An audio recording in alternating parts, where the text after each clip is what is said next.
Perspective is tricky and there are a lot of rules and techniques and crap, so today I want to try a different approach and talk about drawing perspective with your inner eye or whatever. Hey, Walter here, doing what I can to make webtoons and comics easier because it shouldn't be overwhelming or daunting to tell your story. I make all of the videos, so you should do all of the subscribing and liking. Now, if you've tried to learn perspective before, you know there are a lot of rules to laying out a perspective drawing. And if you haven't tried perspective, well, there are a lot of rules for laying out a perspective drawing.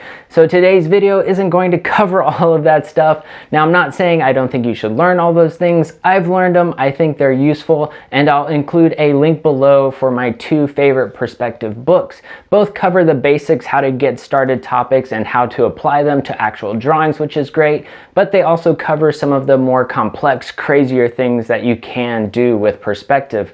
However, I'm going to attempt a more naturalistic approach today. I do want to do an entire series of perspective videos, but this video is going to act as a litmus test for what you do and don't understand about perspective and what I did or did not explain very well, because I'm not really teaching this in a traditional way, so the potential for disaster is high. So be sure to comment with your questions and your confusion. Now, one of the biggest things you need to know about when drawing a scene is the horizon line. It's a single horizontal line running across your canvas. It represents the horizon, or what we can think of as the eye line of the person or camera looking at the scene we're drawing. Example, in this video that you're watching right now of me, the camera is vertically aligned with my eyes more or less. So the horizon line is running through my eyes. The reason I think the horizon line is important is because it's a reference point for everything that we're drawing in our scene. If you're wondering how, where, or what size we should draw something, the horizon line will tell us. Now, keeping things simple for now, you can think of everything below the horizon line as ground level and everything above the horizon line as just sky or empty area. The fact I want you to remember about the horizon line is that we will see the bottom of anything that's above the line, and we're going to see the top of anything below the line. Simple way to remember that is if you're standing above something, you're going to see the top. If you're standing below something, you're going to see the bottom, because remember, the horizon line is the viewer's eye line. Now, if we were to rotate an object, then all of that goes completely out the window, but that's more complex than I want to get right now. So if I draw a bunch of boxes, I know that if I draw them below the line, I should see the top of them, and if I draw them above the line, we're going to see the top of them. The closer they get to the horizon line, the less of the top I'm going to see.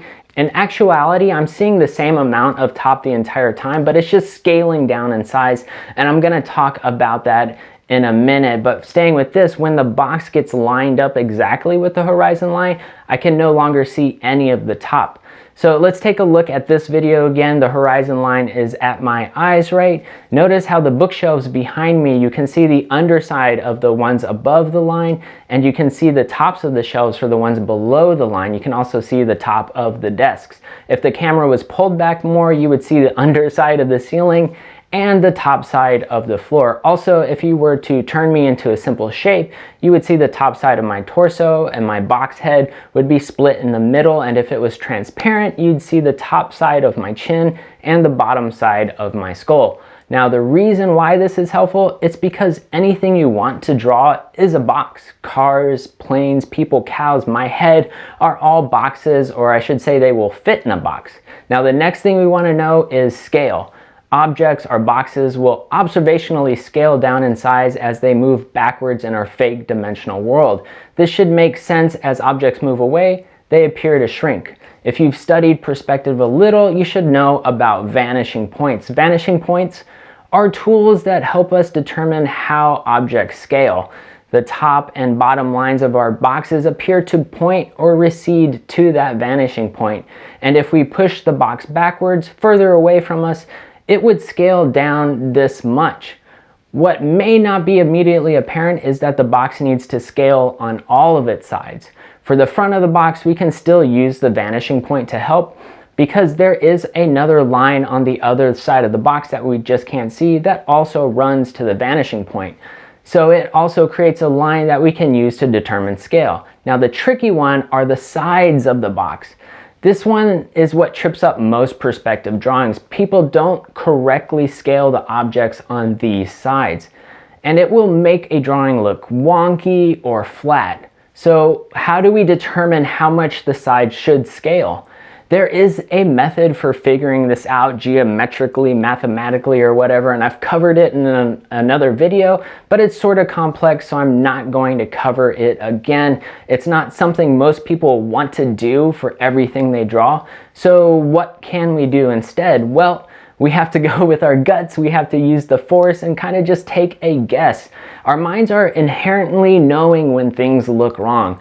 And also drawing from cityscapes or landscape photos will also start ingraining the scaling into your brain. So draw a line, erase it, draw another line, etc. until it feels right. Now the last thing we want to think about is placement. I said earlier before that everything below the horizon line is on the ground in most scenes. That means we can use it for placement. It identifies the location of things side to side, front to back, and indirectly up and down. You can imagine it like a checkers board. Pieces up front are closer to us, pieces further away are closer to the horizon line. The bottom side or the underneath side of the checker pieces will never go above the horizon line unless we lift it off the ground. And this is because everything below is the horizon line is the ground, everything above is the sky. The ground can't be above the sky. Again, this is a simple way to apply perspective. It can be way more complex than this, but we're gonna stay simple for now. Now, if we want to draw one of these checker pieces above the ground, but in this location, we simply draw a line straight up to find the location of this chess piece in the air. We could also make a vanishing point and draw some receding lines to find the placement and the scaling as well. All of these sort of work together: horizon line, scale, and placement. So those are the three big things with perspective, at least the three that I think about when I'm drawing. Everything else you may have or will learn about perspective are tools to help you when you're lost. Now this includes like vanishing points, 1 point, 2 point, 3 point, curvilinear perspectives. All of those are there to help you find the exact line, but remember, they're there to help you. They are not there to kind of trap you and hold you to these rigid rules, so don't let them trap you, don't let them weigh you down. All right, so now all of these things I talked about, how do you apply it? Let's say you want to draw an office with a desk and a guy standing by the desk. You're standing in the room looking at the scene. So we take our canvas, we sketch out our idea, we keep it super simple and loose. Now we take a look at the drawing and we ask, where is the horizon line in this image? We're standing in the room, same as the guy, figure we're both about the same height. So your eye line and the guy's eye line are probably similar, and the horizon runs through both of our eye lines then. Now if you're taller, it would be above his eyes. If you were shorter than him, it would be below his eyes. Okay, now we can start solidifying our drawing a little bit more using the horizon line to guide us. We want to draw the entire guy's body so we know that we can see the top of his head and his feet, and this is where some of your knowledge about human proportion you can use to figure out the anatomy. Now the desk is going to be below the horizon line, so we know we can see the top of the desk. Most of the guys also below the horizon line. Since we know that anything below the horizon line is on the ground, most of the time the guy's feet and the table's feet should be resting on the ground. So if the guy and the table are lined up, his feet should be lined up horizontally with the table's feet. If he's in front of the desk, his feet will be lower on our canvas. Behind the desk, his feet will be higher up on our canvas. If he stands sideways, then one of his feet will be closer, the other foot further away. Now for the desk height, just by looking around or looking at photos, the top side of the desk is around this area compared to our guy. If the front of the desk is this wide, then the back of the desk is going to scale to about this wide. But what about the scaling of the sides? This is where we use our art brains to do the guessing. It could be this wide or this thin or this short, however you want to say it, but I feel like it's about here with our established horizon line. It could be a little off, it could be a lot off, but it feels right to me. In general, things are usually thinner looking than what our gut tells us. Now we could add stuff like maybe a cabinet, Since the top of the cabinet is closer to the horizon line, the top is scaled down and we see less of it than we do the desk. Or maybe we draw another desk in the background and we can use vanishing points for scale and placement. But again, we have to guess about the side widths again. I'm going to say it's about here for this desk in the background. Notice we see a lot less of it. Now we draw the walls. The walls are going to touch the ground and they are further behind the guy and the desks, obviously. So the bottom of the walls should be higher or closer to the horizon line than the guy's feet or the table's feet. It should also never go above the horizon line. The only way that would happen if it was on top of a hill or a set of stairs or something. And you can just keep adding things to the scene using the principles of horizon line, scale, and placement. Now, when you draw other panels for your comic, you can also apply these rules to quickly draw background elements. Are we looking up at the guy, meaning the horizon line is below his face? Now, if you're looking up, what do we see behind the guy? We see the ceiling. So just draw a line to indicate the ceiling and voila, we have a background. Now, if we're at eye level, what do we see behind the guy? We see the wall and the cabinet. Throw in some lines and voila, you have a background. Okay, I'm done. Was that confusing? Do you think it will help you with your future drawings? Let me know in the comments. By the way, if you ever have any questions for me that need a more detailed response, consider supporting me on Patreon. For just $1, you'll get access to my monthly vlogs and a friendly ear for your technical and artistic quandaries.